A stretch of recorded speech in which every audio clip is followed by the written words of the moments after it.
coming to you live from outside the U.S. Capitol building, where President Trump will address a joint session of Congress in fewer than 24 hours. You may hear construction noise behind us during the show. That's because there is construction going on. There always is in Washington, the richest city in America. We want to thank you for that, for sending your tax dollars here. It's built a pretty nice place. Well, Bill Nye the Science Guy is now aspiring to a new title, Bill Nye the Psychoanalyst Guy. During a Facebook Live event with Senator Bernie Sanders today, the mechanical engineer and TV personality said, skeptics of global warming suffer from the psychological delusion of cognitive dissonance. It's a slight bump up from last year when he was open to the idea of imprisoning skeptics, global warming, as war criminals. Is that the choice? Bellevue or Nuremberg? Bill Nye joins us now. Bill, it's great to see you. That doesn't sound like science to me, Bill Nye the Science Guy. That sounds like something very different.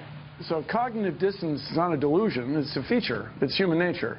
So we in the science community are looking for an explanation why climate change deniers, or extreme skeptics, do not accept the overwhelming scientific evidence for climate change. And the most reasonable explanation is you have a worldview, and then you have evidence, and the evidence disagrees with your worldview, so you deny the evidence.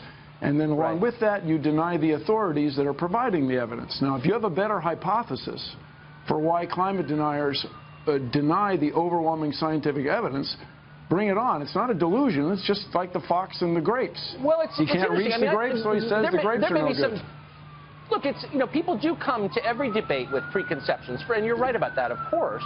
But the essence of science is extreme skepticism. We always ought to be asking ourselves, is my hypothesis true? I'm a member of both skeptic organizations, Mr. Carlson, and this is climate change denial is denial. The evidence is overwhelming.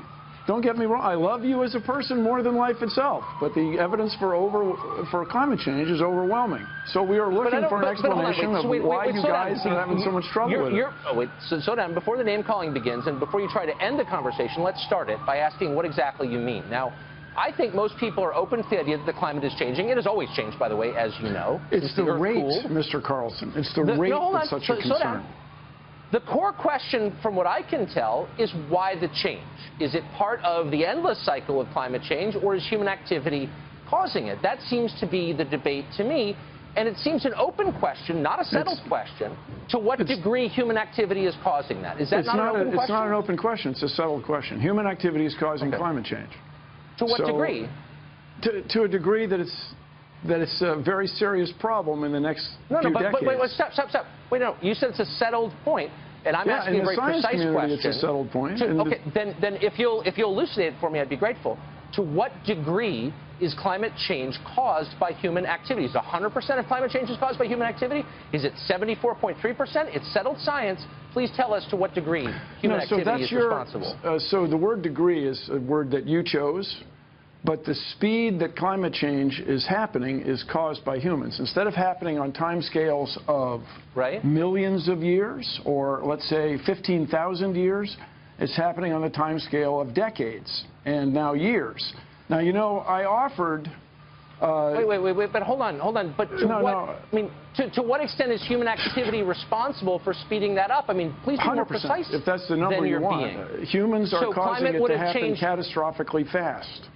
Okay, so at what rate would it have changed without human activity? And you look annoyed that I'm asking these questions, but they're very basic questions. They're not denial. So basically, the cycles of climate change, the last ice age we had was tens of thousands of years ago. So bear in mind that in ancient dinosaur days, there was more carbon dioxide. The world was warmer than it is now. There was an inland sea in what is now Wyoming. And I understand you have a member of Congress from Colorado, used to be underwater, and you go to Dinosaur National Mine, you can see it. Yes. But that's millions of years ago. The problem is the rate. You just said it was tens of thousands. That was the ice age. The rate. The rate is the problem. Now, here's the thing. Half the people in the world live on sea coasts. As we get the ocean a little bit warmer, the ocean's going to expand, and people live on the sea coast are going to be displaced. But you're not answering my question. You're describing what will happen if this continues. And I'm asking you a simple question. Hold on. I'm asking you a simple question about the rate of climate change. So the rate... You said that it would be happening, but that rate has accelerated because of human activity. And I'm asking you very simply... The word accelerated is an understatement. Okay? It's happening extraordinarily fast. I'm asking you a simple question. And because the science is settled, I hope you can answer it in simple terms, which is, without human activity, how long would it have taken for us to reach this level of warmth in our climate? It's not clear that it would have happened. In other words, humans have changed the climate so drastically that we have almost certainly avoided another ice age. There would have been another ice age. Ain't going to happen because of you and me. So the sooner we get to work on this problem, the problem. When would it have happened? When would the next ice age have happened? Yeah. Is that your question? Without human activity, what would the process... Look, here's the point that I hope our viewers can understand. I'm not in any way denying that the climate is changing. I'm utterly open to the possibility that the change is caused by man's activity. I'm merely calling into question your claim that all of this is settled, that, that we know precisely what is happening and why, and that anyone who asks pointed questions about it is a denier and ought to be imprisoned or shouted off the stage. No, that was your word. That's you guys. That's not my claim, and I really. Would you like me to read your quote that people who disagree with you ought to potentially go to jail? You said that. Okay. And I'm just saying, isn't skepticism exactly what I baked said, into Mr. Carlson, science? We can talk about that shortly, but. Is it appropriate to jail the guys from Enron? Was it appropriate to jail the people in the cigarette industry who promised it wasn't addictive, et cetera? Okay. Look, my only point is, shouldn't we be encouraging people to ask honest questions, which I am doing, and you don't seem to have the answers to those questions. Okay, I got to disagree with you. I claim I do have the answers. Okay. Okay. So let me ask you this. Why aren't you concerned about it? Don't you have 4 children? Why aren't you concerned about climate change? That's why I'm having you on. Here, look, you don't reach correct conclusions in science or politics or any other field unless you can ask honest answers without being shouted down by people like you. But I know what you mean.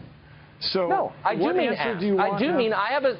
I want to know what would happen without human activity. The climate change.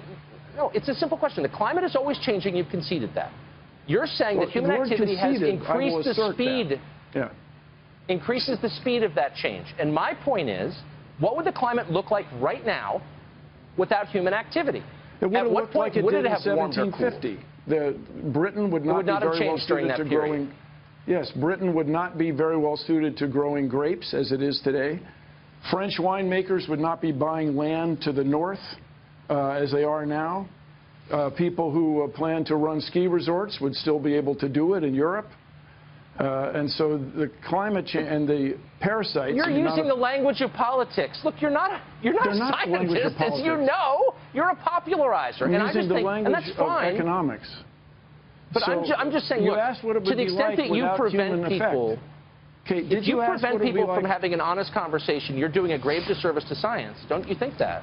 So you asked how long it would be before, what the climate would be like if humans weren't involved right now. Is that right? Yeah.